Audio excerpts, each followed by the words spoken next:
Bonjour tout le monde, bienvenue à ce nouveau rendez-vous de Folie douce, ici Yvan Bugeaud. Aujourd'hui, je reçois Laurence Dumont du Centre d'études sur le stress humain. Et oui, on parle de ce fléau, le stress. À l'espresso et à l'espresso allongé, Pierre nous amène son sujet, les 5 avantages des mandalas. Notre invité en début de deuxième demi, Lisa Benisti, nous fait mieux connaître la ressource en santé mentale prise 2. Bienvenue à Folie douce. Vous écoutez l'émission Folie douce, une expertise en santé mentale depuis 1991. J'accueille maintenant mon invité, Laurence Dumont. Bonjour, Madame Dumont. Bonjour. Bonjour, bienvenue à l'émission Folie douce. Vous êtes chercheur postdoctoral au Centre d'études sur le stress humain qui est affilié à l'Université de Montréal. J'aimerais qu'on puisse préciser en fait ce que c'est le Centre d'études sur le stress humain. Oui, donc on est un laboratoire de recherche qui est affilié au Centre universitaire en santé mentale de Montréal, qui est vraiment dans l'est de Montréal, là, donc l'ancien Louis-Hippolyte Lafontaine. Et puis, on se centre vraiment sur la réaction de stress de l'humain, puis comment ça l'affecte dans son quotidien. Donc, on étudie l'enfant, l'adolescent, l'adulte, la personne âgée. On peut tous et toutes être stressés, donc on se centre vraiment sur l'humain, comment il vit son stress et comment aussi ces hormones de stress peuvent avoir un impact sur le quotidien, sur la mémoire et tout ça. Est-ce que ça fait longtemps que le centre existe? Oui, donc il a voyagé un peu dans les institutions universitaires montréalaises. Donc avant, c'était à McGill. Maintenant, c'est rendu avec l'Université de Montréal. Donc, on est là depuis plusieurs décennies. Moi, je me suis joint à l'équipe il y a quelques années. Mais donc, le centre est piloté par Sonia Lupien, qui, elle, donc, est vraiment une vétérane de l'étude du stress. Et pourquoi, à une certaine époque, on a senti le besoin? Bien, c'est probablement le mal du siècle, le stress. Il y a toujours eu du stress à toutes les époques. Tu sais, on parle peut-être même de l'époque préhistorique où il devait se vivre du stress. Le stress fait comme partie de la vie. Mais pourquoi avoir décidé, à un moment donné, de s'intéresser au stress? Donc, comme vous dites, le stress, ça existe depuis toujours. Hein? Donc, si on n'avait pas de stress, si on n'avait aucune réponse de stress, on n'aurait pas été capable de réagir à notre environnement, de s'adapter, de combattre, de fuir. Puis le stress, à travers les années, donc c'est relativement nouveau comme champ d'étude. Donc, ça a commencé à être étudié au milieu du 20e siècle. Par contre, ça a eu des noms qui étaient différents dans l'histoire. Donc, on a commencé à appeler ça stress avec un chercheur montréalais, donc Anne Sellier, au milieu du 20e siècle. Mais l'étude du stress s'est vraiment beaucoup développée à Montréal et entre autres en Allemagne aussi. Donc, pour essayer de comprendre donc comment est-ce que l'humain réagissait face à des situations qui étaient très, très, très difficiles. Ça a été premièrement étudié chez l'animal. Donc, quand on met un animal dans une situation adverse, stressante, il y a toute une cascade de conséquences pour la santé qui arrivent. Puis, souvent, on prend l'animal comme modèle pour l'humain. Et puis, donc, on voyait des parallèles qui se faisaient là-dessus. Donc, vraiment, c'est une science qui passe de l'humain à l'animal, de l'animal à l'humain, pour essayer de comprendre comment ça s'adapte dans des circonstances qui sont difficiles, comment notre corps s'adapte. Parce qu'en fait, comme je disais, le stress, c'est la réponse de notre corps à une menace. Donc, cette menace-là peut venir de pas mal n'importe où, de n'importe quoi. Dans le temps, dans la préhistoire, souvent, au centre d'études du stressement, on utilise l'image du mammouth. Donc, lorsqu'on faisait face à un mammouth, c'était nous ou c'était lui. Et puis, si on n'avait pas eu donc la réponse d'adrénaline, la réponse de cortisol, toute cette cascade de produits chimiques-là qui se produit dans notre corps, on n'aurait pas fait long feu face au mammouth. Donc, c'est quelque chose qui existe depuis des millénaires. On a commencé à l'étudier justement relativement récemment. Et puis, plus on comprend comment il y a un impact sur notre santé physique, notre santé mentale, notre évolution, notre développement, le développement des enfants, plus on est capable justement d'outiller les gens pour être capable de faire face. Et la perception en société, en fait, c'est souvent très négatif, le stress. Probablement qu'on doit peut-être réapprendre à conjuguer avec le stress, parce que la plupart du temps, quand les gens parlent de stress, c'est comme déjà en partant, c'est comme si on reculait d'un pas, là, ça nous met tout de suite un peu sur la défensive, mais il y a sûrement une façon, sans ignorer les effets néfastes, là, de le voir peut-être d'une façon plus constructive. Ah, complètement. Même juste la manière qu'on approche une situation, puis il y a des situations qui sont objectivement difficiles et négatives, là, si on se mentira pas, puis on mettra pas des lunettes trop roses, mais la manière dont on approche une situation, si on la voit comme une menace ou comme un défi, donc négatif ou positif, ça va avoir un impact sur la manière dont notre système de stress va réagir. Donc, la manière dont on perçoit le stress dans l'environnement a un impact. Donc, en effet, je suis complètement d'accord avec vous. on voit le stress comme étant assez négatif en société. Puis c'est peut-être la manière dont l'inconscient collectif, si on peut dire, c'est approprier le mot stress. Au départ, le mot stress, ça vient du monde des métaux. C'est quand les métaux et les matériaux, lorsqu'on les bouge et qu'on les teste, on les stresse. Donc, ça a été emprunté à ce monde-là. Et puis, on dirait que le mot a changé pour venir dire toute émotion négative ou toute réaction frustrante. Alors que ce que c'est, un stress, c'est une menace ou un test à nos capacités. Donc, quand on va pour faire une entrevue à la radio, par exemple, quelque chose comme ça. Oui, par exemple.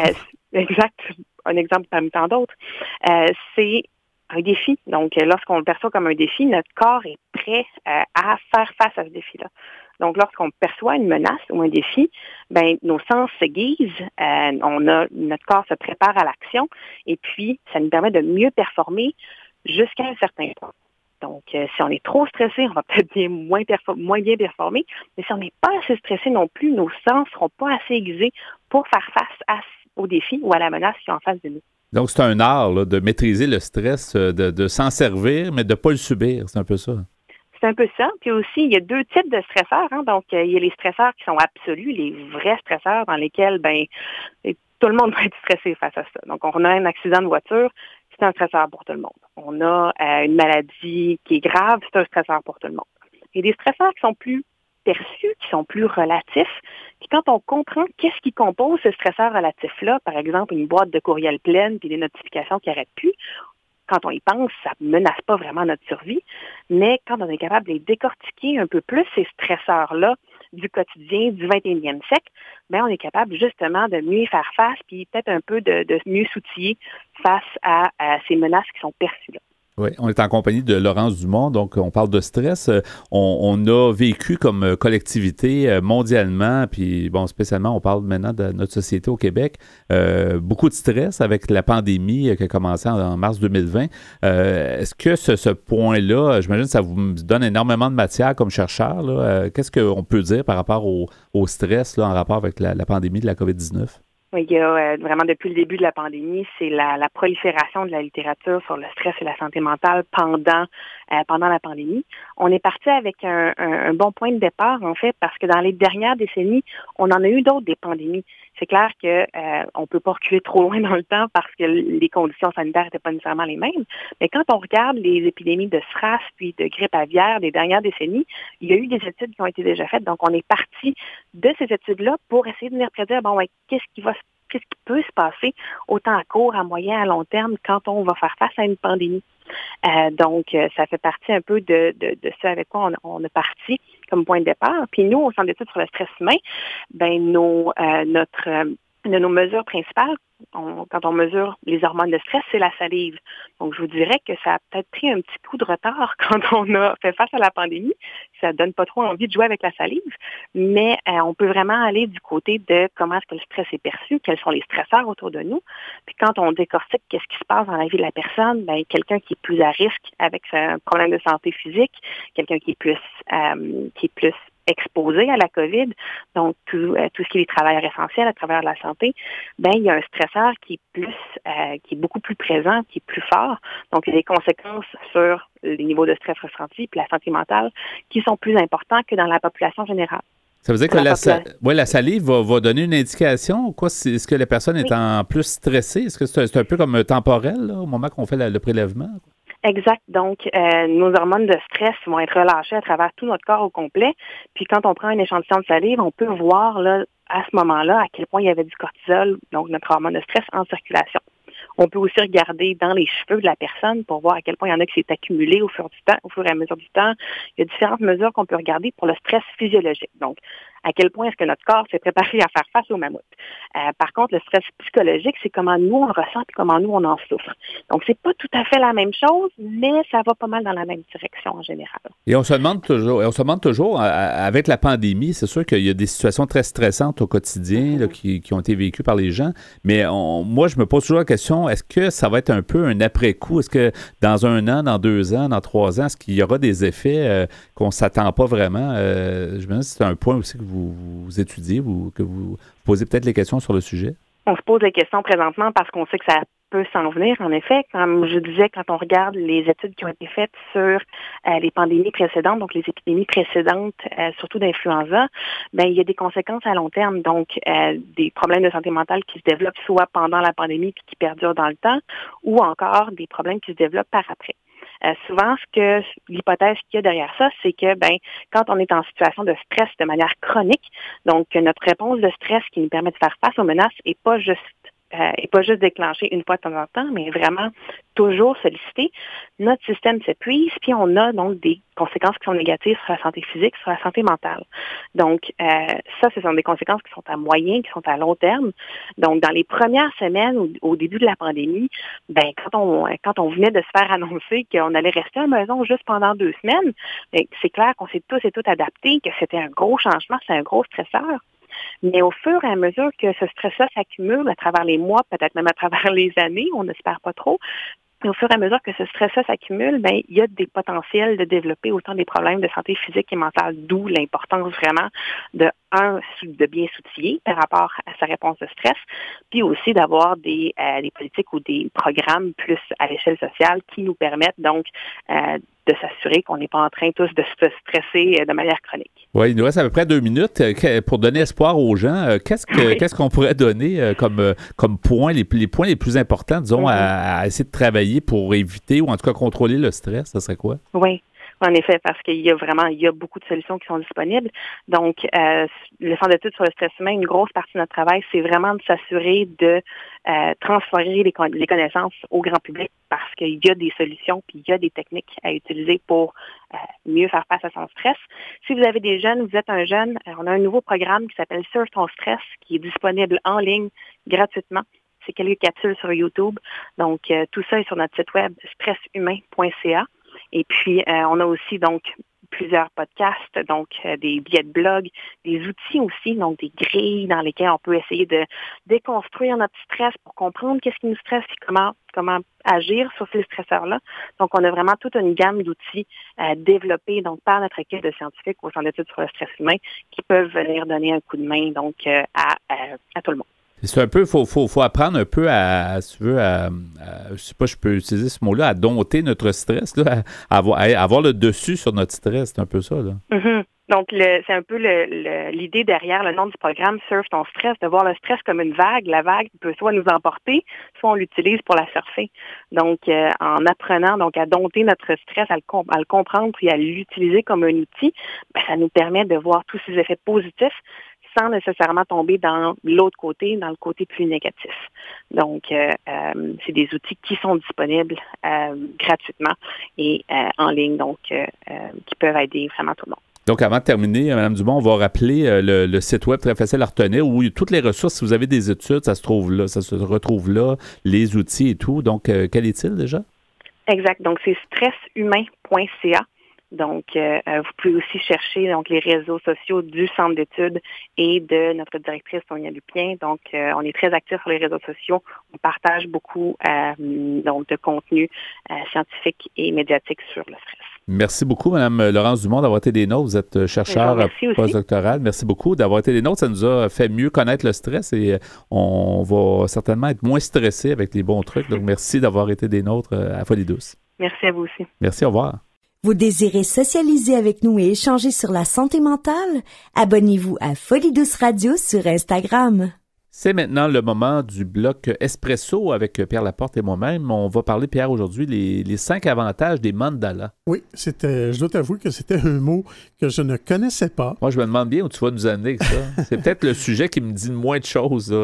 Mais en fait, c'est une de nos chroniqueuses, c'est Ève Cardinal, qui avait parlé des mandalas. Ça s'écrit M-A-N-D-A-L-A. Habituellement, on utilise le pluriel. Pluriel avec un S. C'est un mot, j'imagine, d'une langue hindoue. C'est, en fait, je voulais chercher des passe-temps qui avaient l'attribut d'être relaxants. OK. Quand on vit des fois dans des périodes de temps qui sont énervantes, ouais. on peut avoir besoin, justement. On parlait du stress, justement. C'est effectivement, pendant des périodes de stress, ça peut sûrement aider. Oui. Donc, le mot mandala, je pense pas que ça dise grand-chose à personne, mais en fait, je pense qu'on a tous déjà vu c'est quoi des mandalas sans savoir le nom? En fait, c'est des dessins qu'on fait sur le sol. On voit souvent les peuples hindous qui font ça. C'est des dessins qui sont pleins de couleurs, avec toutes sortes de symboles qui sont totalement étranges pour nous, là, les Occidentaux. Et puis souvent, on va colorer les espaces qui sont sur le sol, là, dans le cercle, avec de la poudre. Des fois, on va prendre toutes sortes... Des couleurs vives, là, oui. Un rose très rose, puis ouais, effectivement, exactement, jaune, oui. des oranges. J'imagine que ça doit prendre beaucoup de pratique, tu sais, pour pas dépasser l'endroit réservé pour telle ou telle couleur. C'est difficile un peu de décrire parce qu'on est à la radio, mais on peut aller voir sur Internet, sur YouTube, par exemple, de quoi ça a l'air, les mandalas. Ouais. Alors, je suis allé sur un article sur Internet, c'était sur le site nospensées.fr, un article qui s'appelle « Les 5 avantages des mandalas ». Alors, le mot mandala vient du sanskrit, il signifie cercle sacré.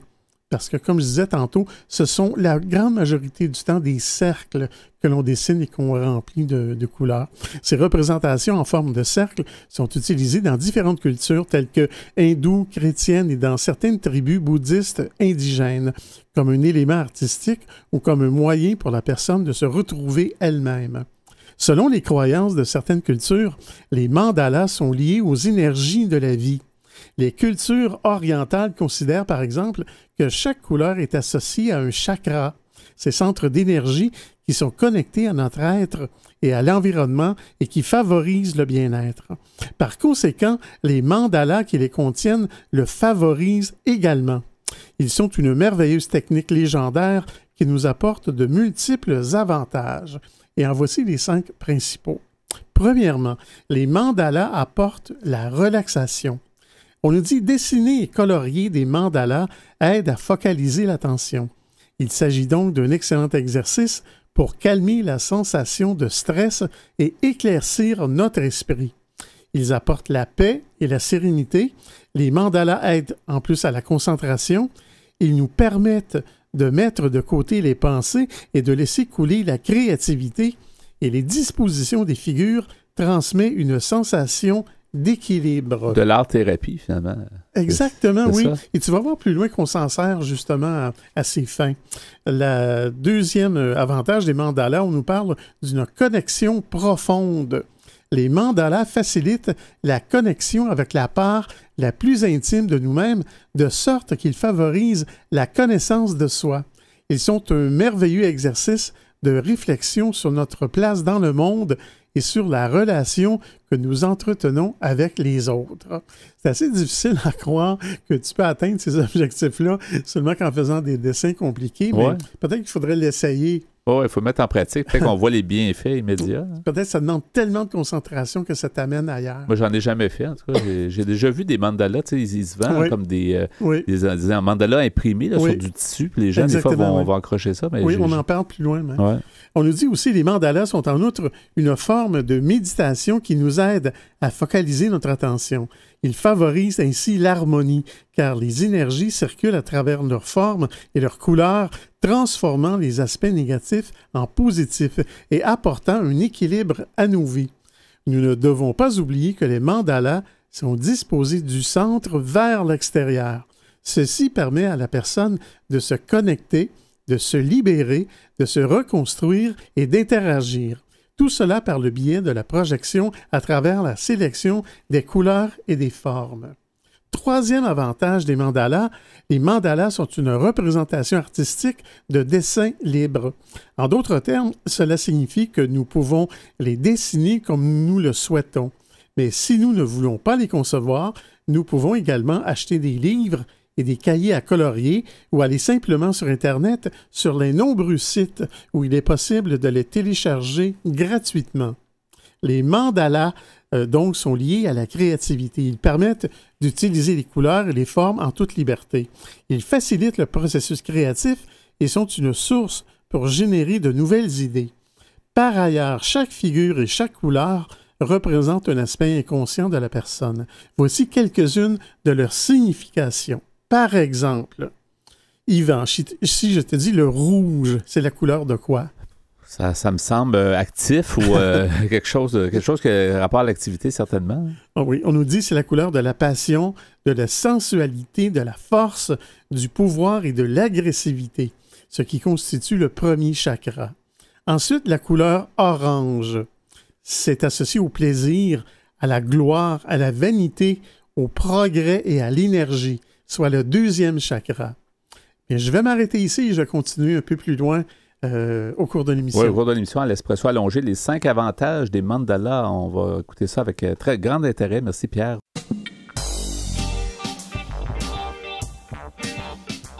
À venir dans l'émission, nous recevons Lisa Benisti qui nous aide à mieux connaître la ressource en santé mentale prise 2. À l'Espresso allongé, Pierre Laporte poursuit avec les 5 avantages des mandalas. Vous écoutez actuellement Folie douce, pionnier en santé mentale depuis 1991. Folie douce, une communauté, une radio.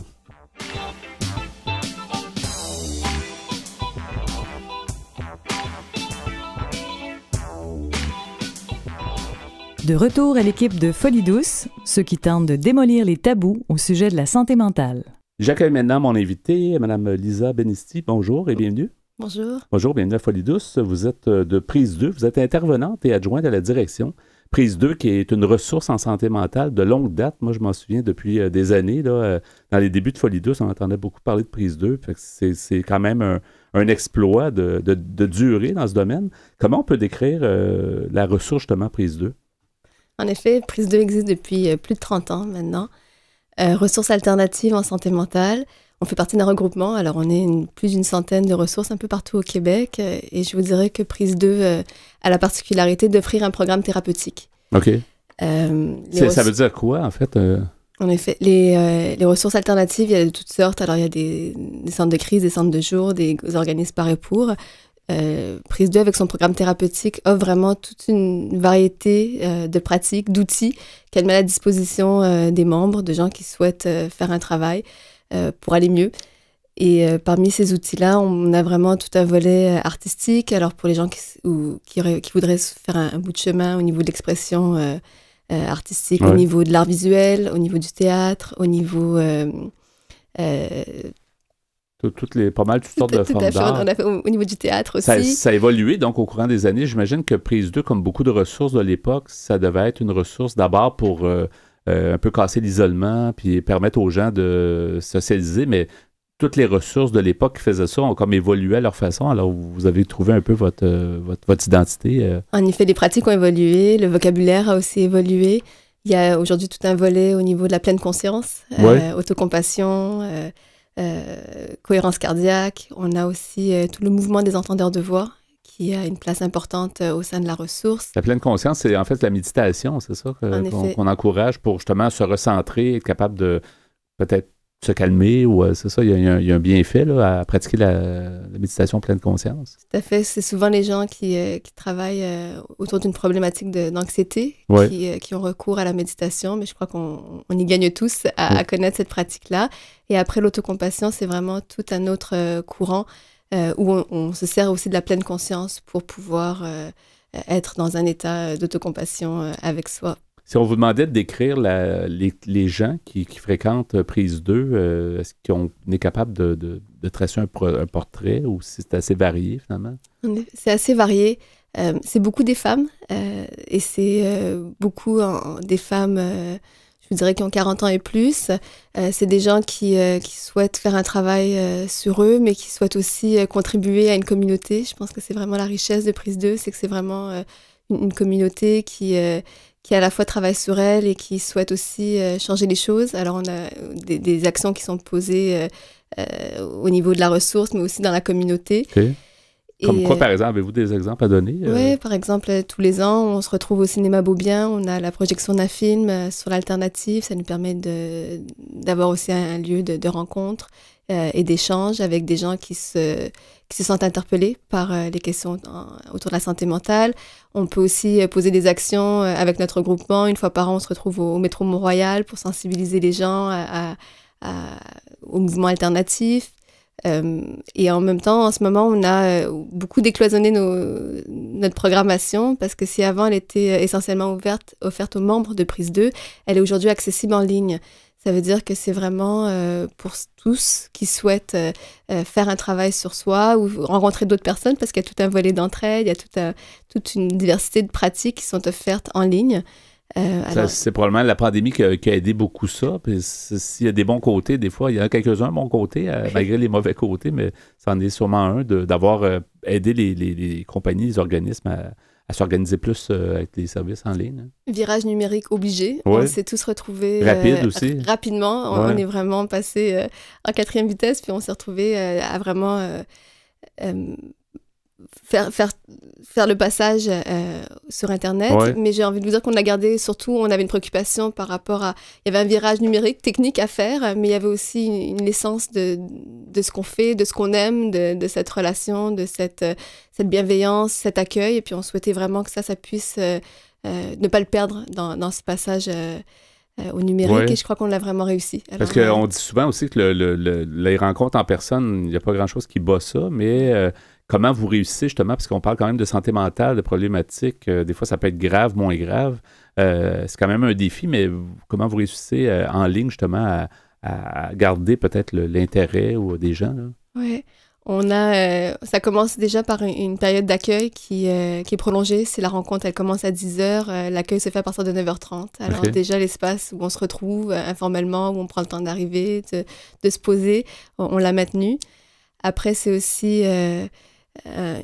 la bienveillance qui circule dans la possibilité de chacun de prendre la parole comme il souhaite ou de ne pas prendre la parole. Cette option-là, je crois qu'elle est aussi appréciée par les gens. C'est pas parce qu'on se retrouve nécessairement sur Internet qu'on souhaite davantage prendre la parole. On peut souhaiter être un peu en distance. Être spectateur un peu ou voir ça de loin un petit peu. Des fois, c'est aussi gratifiant pour la personne. Exact, comme ça pourrait se faire en personne. Alors, il y a tout ce volet-là qui reste, toutes ces possibilités-là, cette flexibilité, je crois, de permettre à chacun d'être là comme il le sent. Et après, tout un soutien technique qu'on a aussi offert pour s'assurer que tous ceux qui le voulaient pouvaient faire ce passage au numérique. Alors, c'était à la fois un soutien technique s'il y avait besoin...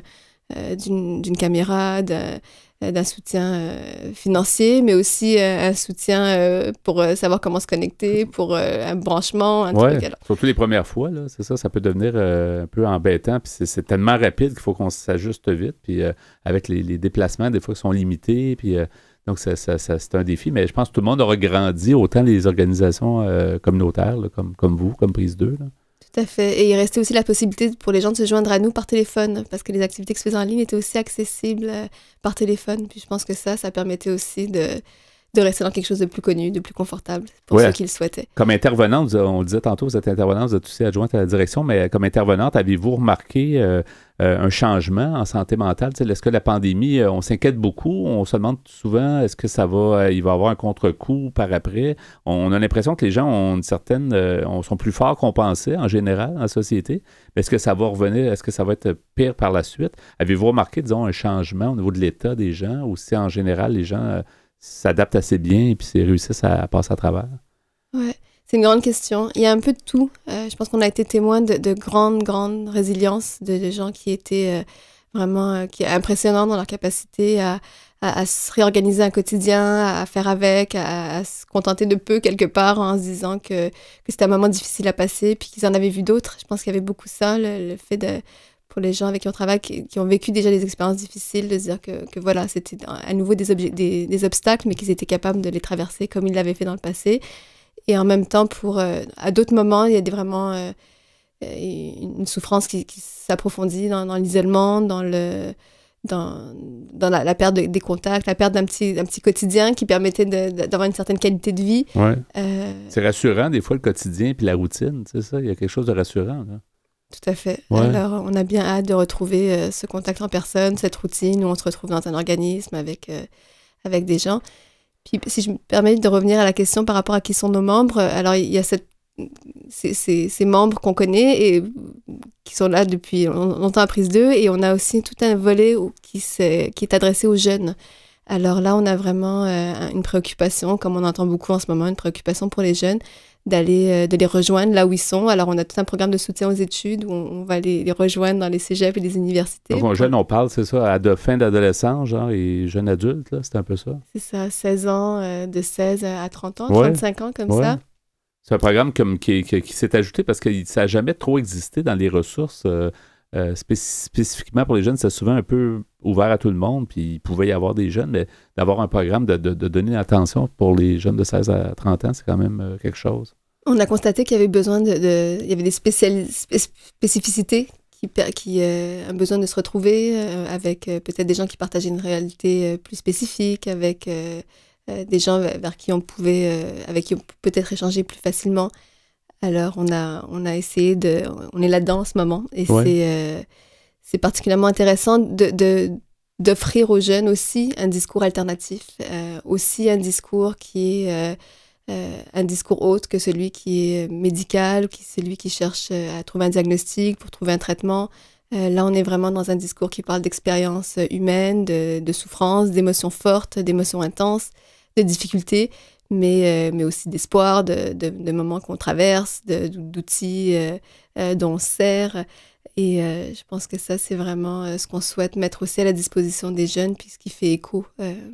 Et l'approche est probablement différente parce qu'on s'est posé la question il y a quelques années. On avait l'impression que les jeunes étaient comme un peu... n'étaient pas trop clients ou participants à des organisations. On a l'impression qu'ils étaient un peu n'importe où, en ligne ou autre. Mais de plus en plus, on sent que les organisations essaient d'aller faire finalement chercher cette clientèle là, qui était peut-être là, mais qu'on ne sentait pas tant que ça dans les ressources. Mais là, on le sent beaucoup plus qu'il y a une volonté de la plupart des ressources, comme la vôtre. Là. En effet. Et de rejoindre les gens, c'est toujours un peu on cherche toujours à comment rejoindre les gens là où ils sont, dans ce qu'ils sont, dans ce qui les inspire, dans ce qui leur parle. Alors, je pense que c'est aussi ça, d'offrir une diversité d'approches. Et puis, on a beaucoup parlé de femmes, mais il y a aussi des hommes qui sont dans les ressources alternatives. Il y a aussi toute une communauté qui cherche. Ça peut être du travail sur soi, ça peut être un travail psychothérapeutique, mais ça peut être aussi par l'action. On a tout un volet de soutien au travail, soutien à l'action participative dans la communauté. Alors, un emploi, faire du bénévolat. Il y a des gens qu'on va rejoindre par ces moyens-là et par ces avenues-là. Donc, contrairement peut-être à autrefois, où Prise 2, comme dans le nord de la ville, probablement avait une clientèle qui était relativement dans le secteur, donc ils pouvaient aller à pied, se rendre. Donc, ça a comme changé. L'approche est complètement différente. C'est plus par vos activités, par votre réputation, peut-être par votre façon d'être, que les gens viennent chez vous numériquement ou en personne. C'est vrai, je crois que c'est en fonction de ce qu'on offre. Ça rejoint les gens sont interpellés. Et c'est vrai qu'à ce moment-là, on va à l'extérieur de notre territoire, bien qu'on reste bien ancré parce que nos partenaires sont dans la communauté, on connaît les ressources qui nous entourent, on travaille de près avec eux. Mais c'est vrai que quand on cherche à développer les pratiques, ce qu'on fait beaucoup à Prise 2, on étend puis on va rejoindre les gens là où ils sont. Par exemple, avec la gestion autonome de la médication, la gamme, les gens nous viennent un peu partout pour avoir un accompagnement à la gamme. Ouais. Quand on fait des conférences, par exemple, aujourd'hui, on a fait une conférence plutôt aujourd'hui, on a fait une conférence sur l'approche Open Dialogue qui vient de Finlande. Là, on était avec des gens d'Europe, des gens d'un peu partout au Canada, mais aussi ailleurs dans le monde. Alors, c'est vrai que des fois, on a l'impression qu'on est dans notre quartier, on est bien ancré dans notre ressource, dans notre quartier, mais aussi bien en lien avec des gens qui font partie de cette grande communauté. Oui, c'est bon de s'inspirer l'un l'autre, en fait, les ressources de différents endroits, les différents pays ou les différentes ressources, c'est fait. Il reste quelques secondes, ça passe vite, mais c'est fort intéressant. Les gens qui veulent en savoir plus, j'imagine que vous avez un site web et un numéro de téléphone. Peu importe si les gens, peu importe la région où ils sont, ils peuvent s'informer et éventuellement participer à vos activités. Qu'est-ce qu'on peut chercher pour le site web? Sur Internet, alors c'est prise2sm.org et le numéro de téléphone, c'est le 514-858-0111.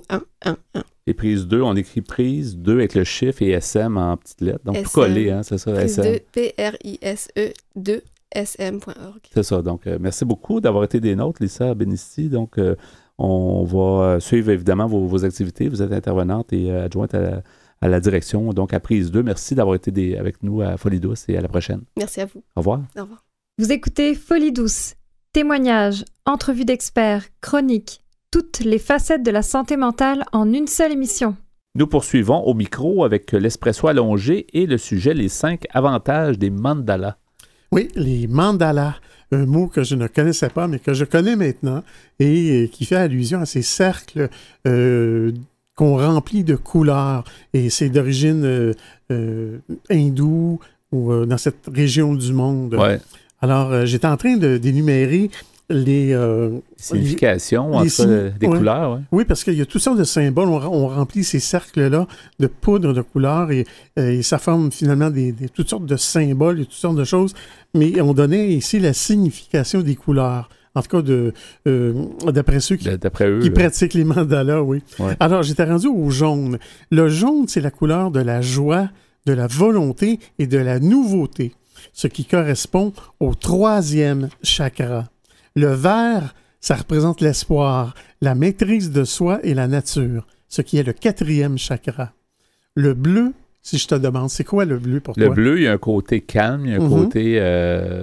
c'est ça, je dirais le calme. Oui, le bleu est associé à la tranquillité, au sérieux, au respect et à la communication, ce qui correspond au 5e chakra. Le violet, c'est la méditation, la créativité et l'oscillation, ce qui représente le 6e chakra. Le blanc, si je te demandais le blanc, c'est quoi pour toi? Je serais embêté de te dire c'est quoi. Ouais. Ben, en fait, c'est la couleur de la paix. Ah, OK. Tu sais, souvent, on voyait ça, des drapeaux blancs. Des mouchoirs blancs. Alors, pour ceux qui pratiquent les mandalas, c'est la couleur de la paix, de l'harmonie, de la gentillesse, de la délicatesse et de la timidité, ce qui correspond au 7e chakra. Ensuite, le noir, c'est la profondeur, le mystère, l'autorité, la dignité, la sécurité, la tristesse et le deuil, comme pour nous d'ailleurs. Ouais. Mais c'est vrai que le noir, on dit souvent, c'est un peu comme toutes les couleurs qui s'y retrouvent. Là, fait que il y a comme une profondeur en termes de couleurs. Hein. La forme du cercle, ça représente le dynamisme et la connexion avec le cosmos. La forme de la croix, c'est l'inconscient et le conscient, l'union du ciel et de la terre. La forme du triangle, c'est la transformation et la vitalité. Le carré, c'est la stabilité et l'équilibre. Et finalement, le labyrinthe, qui est quoi, d'après toi, le labyrinthe? Une zone sans issue. C'est pas évident. Non. Et on nous dit que c'est la recherche de son centre. Oui. Maintenant... Ça veut dire que dans les mandalas, finalement, selon la volonté de la personne, l'inspiration vont justement concevoir différentes formes avec différentes couleurs, donc ça donne... J'imagine aussi comment on se ressent en cette journée-là. C'est ça. J'imagine. Maintenant, le 4e avantage des mandalas, c'est pour décorer, simplement.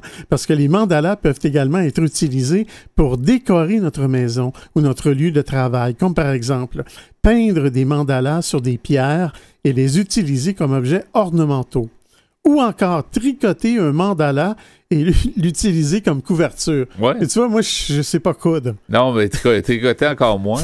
C'est ça. C'est sûr que c'est un art qui est intéressant. Quelqu'un qui sait tricoter peut faire pas mal de choses. En plus, ceux qui savent tricoter aussi peuvent accrocher une tapisserie de mandala sur le mur. Oui, ça, j'ai déjà vu ça. C'est ça, que ce soit par un tissu, là, ou sinon, comme tu dis, une tapisserie. Ça, on fait ça ici aussi. Chez nous, c'était beaucoup la mode il y a plusieurs années. Oui, c'était peut-être pas les mandalas, mais il y avait beaucoup de tapisseries. Oui. Il y a aussi faire des tableaux décoratifs. Ouais. Et 5e avantage des mandalas, c'est le côté thérapeutique, comme tu en parlais tantôt un peu plus tôt. Les mandalas sont reconnus en psychologie comme un élément thérapeutique. Le psychiatre suisse Carl Jung déclara qu'il s'agit de représentations de notre esprit qui facilitent la concentration, la transformation et l'assimilation des aspects inconscients. Il suggéra que nous pouvons projeter ce que nous ressentons et pensons dans les mandalas. En outre, différentes branches de la psychologie ont parlé de leurs avantages. On considère les mandalas comme un exercice visant à favoriser une connexion profonde et comme un outil pour améliorer les fonctions supérieures telles que la mémoire, l'attention, la perception et la coordination visuo-motrice. Maintenant, dans un autre article que j'ai trouvé sur Internet sur les passe-temps les plus relaxants à adopter, c'est sur le site sautedejoie.com et ça s'appelle comme ça, les passe-temps les plus relaxants à adopter. Il y a par exemple la pêche. Mais ça, c'est pas un passe-temps 12 mois par année. Ben, ça dépend. La pêche sur glace, ça peut se faire aussi. Ah, c'est vrai, oui. Ça peut toujours se faire. Ou dans une aréna de hockey, peut-être? Oui, c'est ça. Je ne sais pas si on peut pêcher grand-chose. Je ne penserais pas. Mais on nous dit que la pêche est un excellent moyen de passer le temps et est encore plus efficace pour se détendre grâce au fait que qu'on est en plein air. Oui, puis en contact avec l'eau, l'élément de l'eau plaît à beaucoup de gens. Hein. Oui, si vous aimez vous asseoir au soleil, sentir une brise fraîche sur votre visage pendant que vous attendez qu'un poisson tire, c'est certainement quelque chose à essayer. On développe sa patience. Oui, moi, ça fait longtemps que je n'ai pas fait ça. Moi aussi, ça fait longtemps. Un autre passe-temps relaxant, il y a la lecture. La lecture doit être l'un des loisirs les plus relaxants de tous. Bien sûr, lorsque vous êtes vraiment fatigué, vous aurez peut-être du mal à vous concentrer sur un livre sans perdre votre temps, mais le reste du temps, il s'agit d'un excellent moyen de récupérer. Et on peut s'évader beaucoup avec la lecture, effectivement. Exactement. Il y a aussi le yoga. Est-ce que tu as déjà pratiqué le yoga? Non. De plus en plus de gens le pratiquent, mais je dis non, pas moi. Moi non plus. Mais on nous dit que bien que le yoga soit un excellent moyen de tonifier son corps et d'accroître sa souplesse, il comporte également un aspect méditatif. Et finalement, le dernier qu'on cite ici, c'est jouer d'un instrument. Oui, ce que tu connais bien. Oui, mais ça peut être énervant si on joue mal. C'est ça, mais si on joue bien, c'est calmant. Merci beaucoup, Pierre. Donc, les 5 avantages des mandalas. Vous aimeriez réentendre nos émissions, entrevues et chroniques via YouTube?